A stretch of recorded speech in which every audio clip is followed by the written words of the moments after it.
सभी भाइयों को नमस्कार।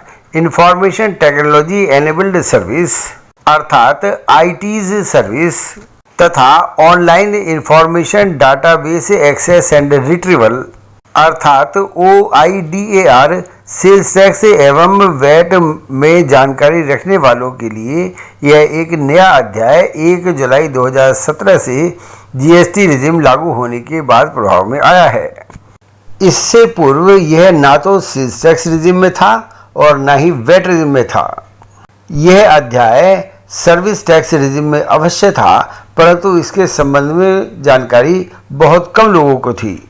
मेरे द्वारा इससे पूर्व सॉफ्टवेयर एंड IPR सर्विस के संबंध में एक वीडियो जारी किया जा चुका है, क्योंकि सॉफ्टवेयर एंड IPR सर्विस तथा information technology enabled service and online information database access and retrieval के शब्दकोश से यह समझना बहुत कठिन है कि इनमें क्या अंतर है तथा इन सभी विषयों को एक वीडियो में कवर नहीं किया जा सकता था। अतः इन विषयों के संबंध में वीडियो 2 भागों में बनाकर इन्हें कवर करने का प्रयास किया गया है। आशा है कि मेरे द्वारा तैयार की गई वीडियो आप सभी को पसंद आएगी।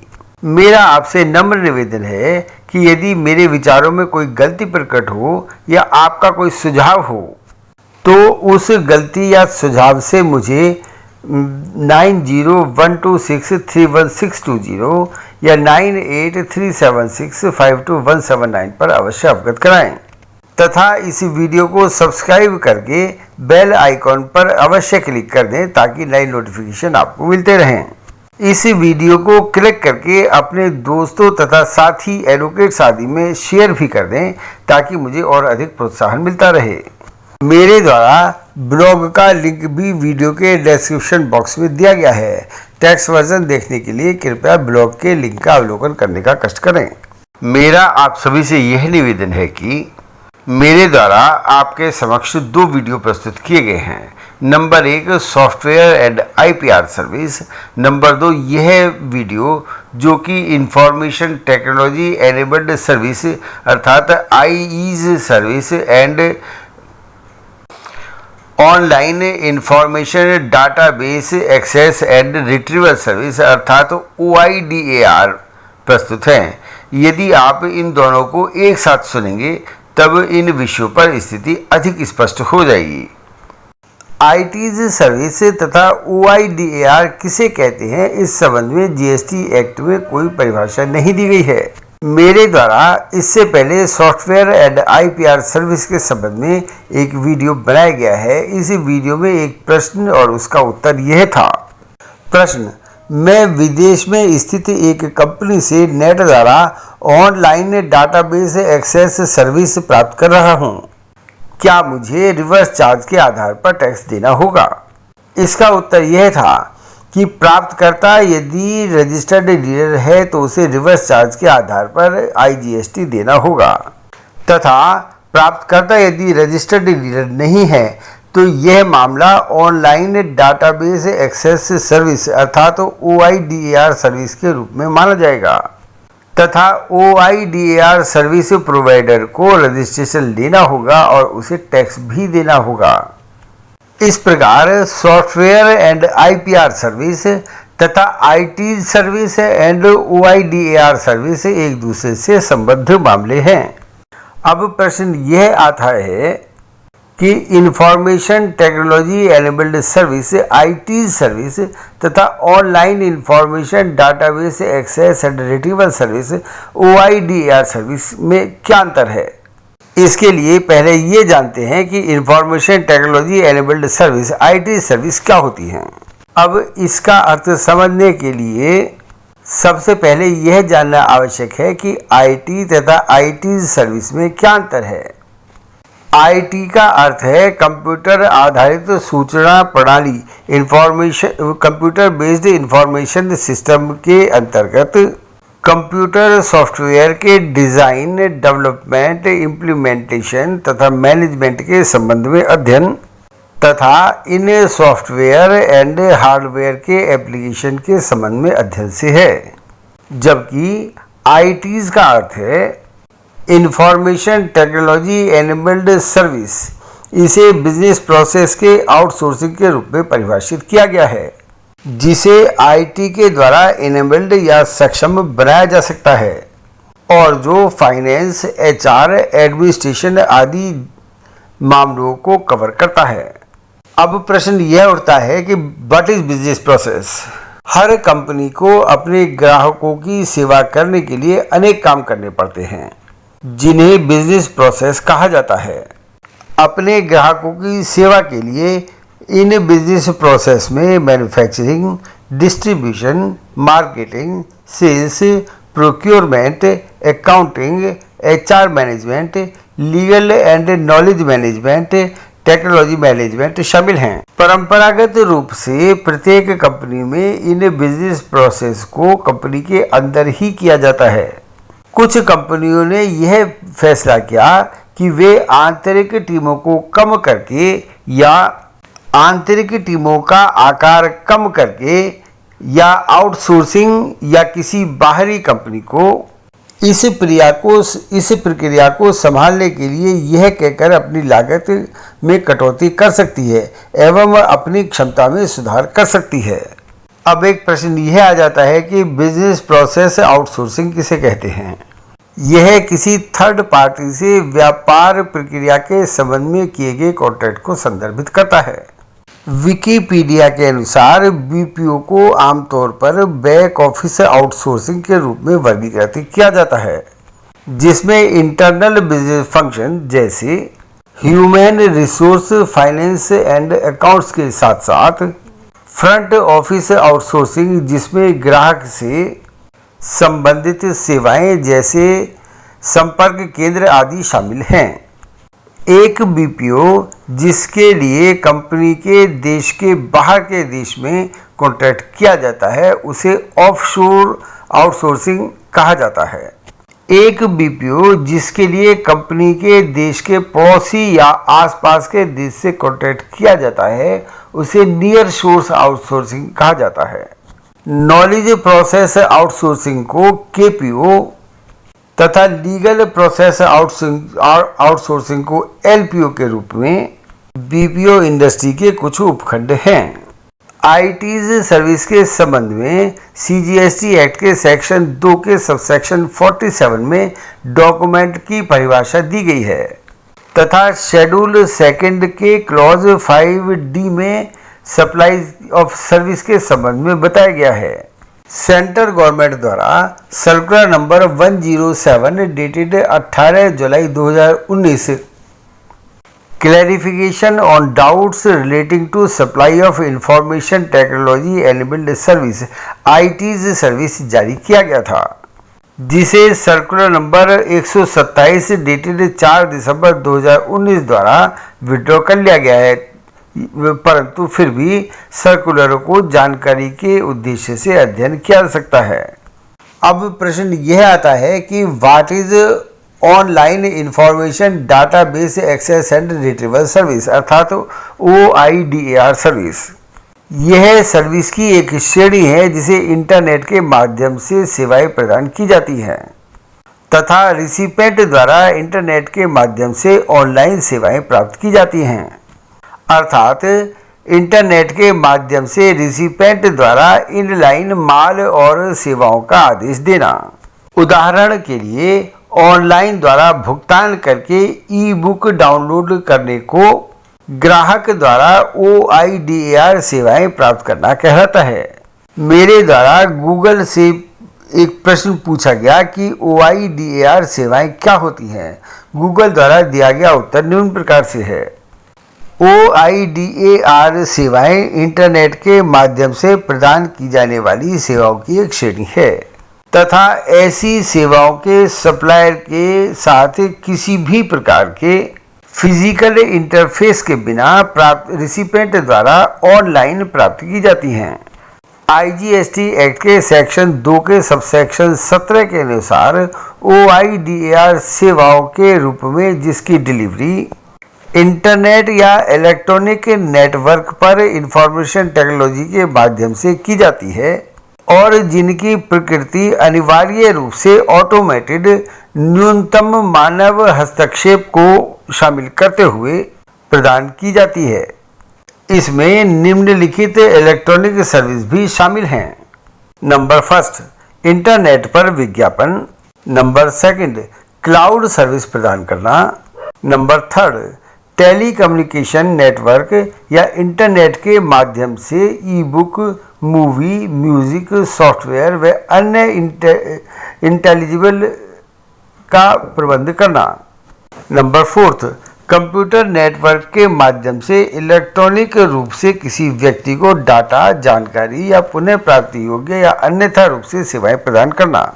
नंबर 5, डिजिटल सामग्री की ऑनलाइन सप्लाई करना, जैसे फिल्मों, टेलीविज़न शो, संगीत एवं इसी तरह की अन्य सर्विस प्रदान करना। नंबर 6, डिजिटल डाटा स्टोरेज करना। Number 7, online gaming. अब levy and collection under CGST act इस संबंध में विचार करते हैं। सेक्शन 9 के प्रावधानों को संक्षेप में बिंदुवार निम्न प्रकार समझाया जा सकता है। मानव उपयोग के लिए शराब को छोड़कर वस्तुओं या सेवाओं की सभी सप्लाई पर टैक्स लगाया जाना। यहाँ सप्लाई का अर्थ इंट्रा स्टेट सप्लाई से है। सेक्शन 15 के अनुसार प्रत्येक टैक्सेबल सप्लाई की वैल्यू का निर्धारण करना। सेंट्रल गवर्नमेंट द्वारा नोटिफिकेशन द्वारा घोषित टैक्स की दर के अनुसार टैक्स लगाया जाना। टैक्स का भुगतान टैक्सेबल पर्सन द्वारा ही किया जाना। GST काउंसिल की सिफारिशों के आधार पर सेंट्रल गवर्नमेंट द्वारा नोटिफाई करने पर petroleum, crude oil, high speed diesel, motor spirit, natural gas, turbine fuel की आपूर्ति पर टैक्स लगाया जाना। सेंट्रल गवर्नमेंट के पास माल एवं सेवाओं की सप्लाई की श्रेणी को स्पेसिफाई करने की शक्ति है, जिस पर रिवर्स चार्ज के आधार पर टैक्स लागू होगा। किसी रजिस्टर्ड पर्सन द्वारा किसी अनरजिस्टर्ड पर्सन से कोई भी सप्लाई प्राप्त करने पर CGST का भुगतान उस सप्लाई के रिसिपेंट द्वारा किया जाएगा और इस अधिनियम के सारे प्रावधान उस रिसिपेंट पर उस तरह लागू होंगे जैसे वह टैक्स देने के लिए दायित्व उसी रिसिपेंट का ही है। सेंट्रल गवर्नमेंट के पास ऐसी सेवाओं की सप्लाई की श्रेणियों को स्पेसिफाई करने की शक्ति है जिस पर टैक्स देने का दायित्व ई-कॉमर्स ऑपरेटर का होगा। अब हम levy and collection under IGST act के संबंध में विचार करेंगे। IGST एक्ट के सेक्शन 5 के प्रावधानों को संक्षेप में निम्न प्रकार समझाया जा सकता है। यह integrated goods and service tax IGST कहलाएगा। IGST प्रत्येक interstate supply of goods and service पर लगेगा। गुड्स एंड सर्विस की supply in the course of interstate trade and commerce होनी चाहिए। टैक्सेबल सप्लाई की वैल्यू का निर्धारण CGST एक्ट के सेक्शन 15 के अनुसार होना चाहिए। टैक्स की गणना केंद्र सरकार द्वारा अधिसूचित करों की दर के अनुसार की जाएगी। टैक्स का रेट 40% से अधिक नहीं होगा। IGST प्रत्येक करयोग्य व्यक्ति द्वारा दिया जाएगा। मानव के उपयोग हेतु शराब पर कोई कर नहीं लगेगा। Petroleum, crude, high speed diesel oil, petroleum, natural gas, विमान का टरबाइन ऑयल पर डेफर्ड डेट से टैक्स देय होगा। अब हम इस संबंध में विचार करेंगे कि supply of service inter state supply है या inter state supply. IGST act के सेक्शन 7 एवं सेक्शन 8 में क्रमशः इंटर स्टेट सप्लाई और इंट्रा स्टेट सप्लाई के संबंध में बताया गया है। सेक्शन 8 के अनुसार यदि सर्विस की सप्लाई के समय निम्नलिखित दोनों एक ही स्टेट में या एक ही यूनियन टेरिटरी में स्थित हैं, तब सर्विस की सप्लाई प्रांतीय सप्लाई इंट्रा स्टेट सप्लाई कहलाएगी। अर्थात इंट्रा स्टेट सप्लाई के लिए लोकेशन ऑफ सप्लायर और प्लेस ऑफ सप्लाई दोनों एक ही स्टेट में होनी चाहिए।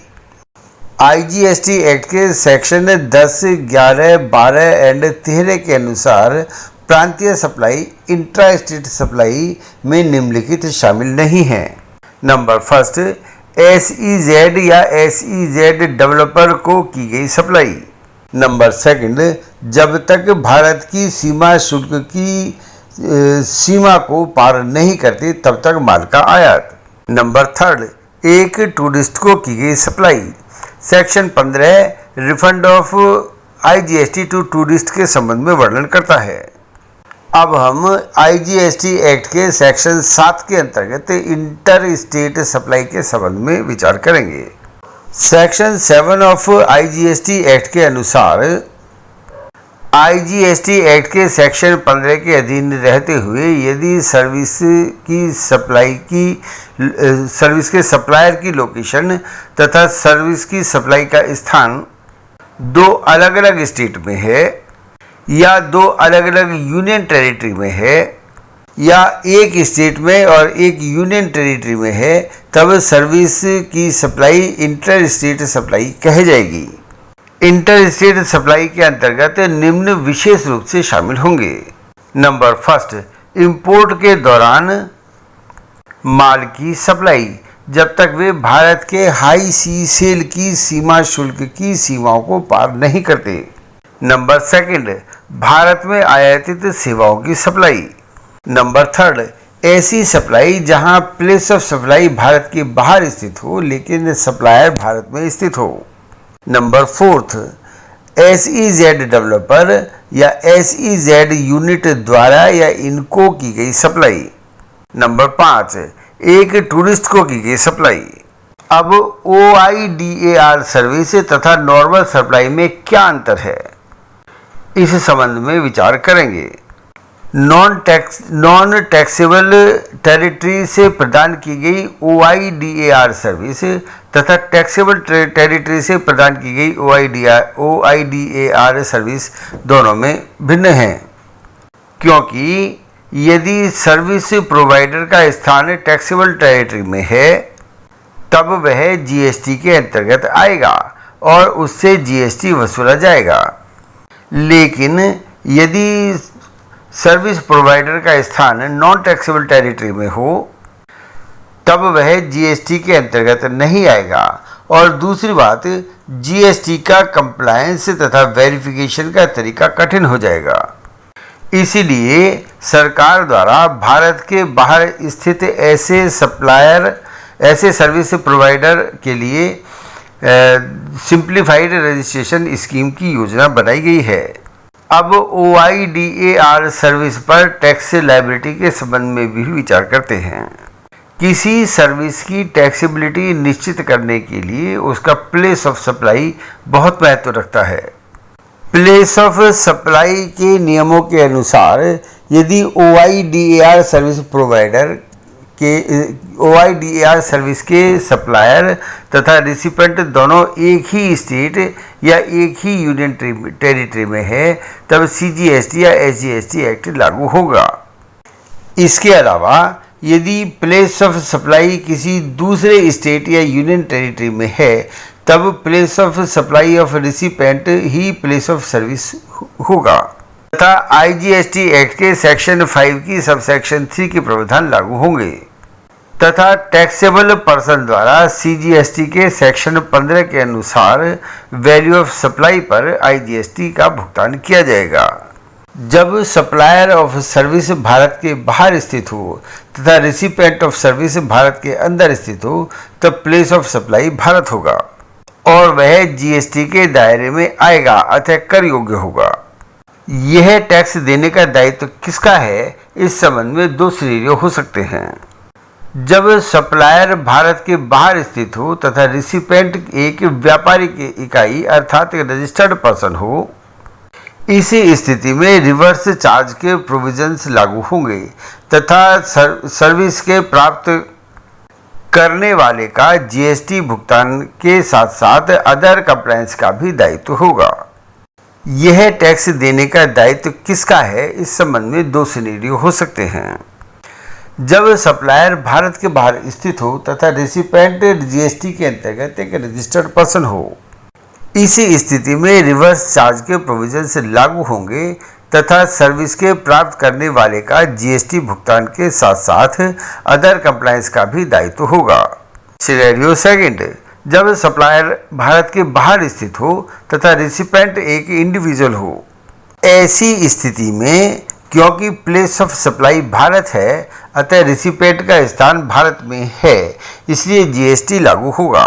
तो प्रश्न यह है कि जीएसटी का भुगतान करने के लिए कौन उत्तरदायी होगा, क्योंकि सप्लायर तो भारत के बाहर नॉन टैक्सेबल टेरिटरी में स्थित है, अतः जीएसटी सप्लायर पर तो लागू नहीं होगा तथा रिसिपेंट भारत में स्थित है लेकिन वे जीएसटी में रजिस्टर्ड पर्सन नहीं हैं। इस कारण से रिसिपेंट पर भी जीएसटी लागू नहीं होगा। इसलिए सरकार ने ऐसी स्थिति से निपटने के लिए आईजीएसटी एक्ट में प्रावधान किया है। आईजीएसटी एक्ट के अनुसार नॉन टैक्सेबल टेरिटरी में रहने वाले किसी व्यक्ति द्वारा सर्विस प्रदान की जाती है तथा टैक्सेबल टेरिटरी में रहने वाले किसी ऐसे व्यक्ति द्वारा प्राप्त की जाती है जिसका रजिस्ट्रेशन का कोई दायित्व नहीं है, अर्थात वह नॉन टैक्सेबल ऑनलाइन रिसिपेंट है। तब ऐसी स्थिति में नॉन टैक्सेबल टेरिटरी में रहने वाले सप्लायर का आईजीएसटी भुगतान करने का दायित्व होगा, क्योंकि यह भी इंपोर्ट का एक प्रकार है तथा इसे इंपोर्ट ऑफ इंटरस्टेट सप्लाई माना जाएगा। अब नॉन टैक्सेबल ऑनलाइन रिसिपेंट का क्या अर्थ है? आईजीएसटी एक्ट के सेक्शन 2 के सबसेक्शन 16 के अनुसार नॉन टैक्सेबल ऑनलाइन रिसिपेंट का अर्थ है कोई गवर्नमेंट अथॉरिटी या कोई अन्य व्यक्ति जो रजिस्टर्ड तो नहीं है एवं OIDAR सर्विस प्राप्त करता है। अब प्रश्न यह आता है कि भारत के बाहर स्थित सप्लायर आईजीएसटी के प्रावधानों का पालन कैसे करेगा? आईजीएसटी एक्ट के अनुसार भारत के बाहर स्थित सप्लायर को आईजीएसटी के सेक्शन 14 का पालन करना होगा तथा आईजीएसटी का भुगतान का दायित्व उसी का होगा। वह आईजीएसटी के प्रावधानों का पालन इस प्रकार करेगा। क्लॉज ए, आईजीएसटी के भुगतान के लिए OIDAR सर्विस सप्लाई करने वाला व्यक्ति जीएसटी REG 10 में सिंगल रजिस्ट्रेशन प्राप्त करेगा। Supplier principal commissioner of central tax Bengaluru west में रजिस्ट्रेशन लेगा, जो ऐसे मामलों में रजिस्ट्रेशन देने के लिए नियुक्त है। यदि भारत में कोई व्यक्ति स्थित है जो भारत में किसी ऐसे विदेशी सप्लायर का जीएसटी से संबंधित किसी भी उद्देश्य के लिए रिप्रेजेंट कर रहा हो, तब वह व्यक्ति जीएसटी के अंतर्गत रजिस्ट्रेशन लेगा और ऐसे सप्लायर की तरफ से आईजीएसटी का भुगतान करेगा। यदि ऐसे विदेशी सप्लायर के पास भारत में किसी भी उद्देश्य के लिए प्रतिनिधित्व करने के लिए कोई व्यक्ति नहीं है, तो सबसे पहले उसे भारत में प्रतिनिधित्व करने के लिए कोई व्यक्ति अपॉइंट करना होगा जो जीएसटी के अंतर्गत रजिस्ट्रेशन प्राप्त करेगा तथा ऐसे विदेशी सप्लायर की तरफ से आईजीएसटी का भुगतान करने के लिए उत्तरदायी होगा। अब OIDAR सर्विस सप्लाई करने वाले व्यक्ति द्वारा रिटर्न दाखिल करने के संबंध में भी विचार करते हैं। प्रत्येक रजिस्टर्ड पर्सन जो भारत के बाहर किसी स्थान से भारत के अंदर रजिस्टर्ड पर्सन के अलावा किसी अन्य व्यक्ति को OIDAR सर्विस सप्लाई करता है, वह फॉर्म GSTR 5A में अगले महीने की 20 तारीख तक रिटर्न दाखिल करेगा। अंत में मेरा आपसे निवेदन है कि यदि आप द्वारा अभी तक इस चैनल को सब्सक्राइब नहीं किया गया है तो मेरा आपसे अनुरोध है कि इसे सब्सक्राइब करके अपने जानकारों तथा साथी एडवोकेट्स में शेयर भी कर दें ताकि हमें और अधिक प्रोत्साहन मिलता रहे। धन्यवाद। सही।